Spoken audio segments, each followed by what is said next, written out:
My name is Lauren Voyles, and my topic for the project is the hot news doctrine.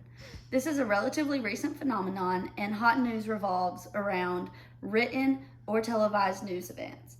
These cases often involve facts that have value for a very short duration. These facts will soon move into the public realm and lose their value almost completely. The legality of hot news doctrine prevents competitors from reaping the benefits from other companies or news sources that gather their news information using their own resources, time, cost, and money. International News Service versus the Associated Press in 1918 was a case held by the United States Supreme Court that created the idea of the hot news doctrine. Back in 1918, there was neither radio nor television, so news companies relied on wire services to get their news to the public. These two companies hired independent journalists to go out and gather their news sources and cover stories and supply the information nationally to newspapers to the public. The International News Service saw an opportunity to save money by not hiring independent journalists to get their news.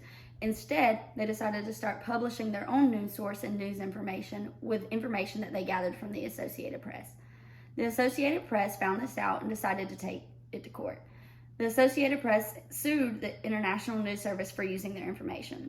The Supreme Court recognized that the news the International News Society allegedly stole from the Associated Press was history of the day news, which could not be copyrighted.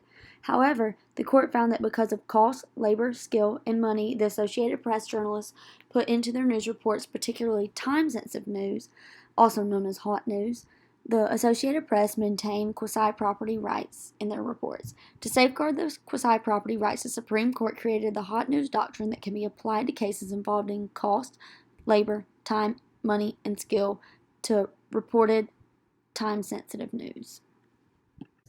The court ruled that the international press's unpaid use of economically valuable and time-sensitive news constituted unlawful misappropriation of the American press's quasi-property rights. To put in other words, the court said that the International News Service's actions would essentially divert profits away from those who earn or properly deserve them and towards those who do not, which means it is not explicitly grounded in copyright law, but the use of the news was essentially equitable in nature and emphasized the property rights aspects of the copyright protection.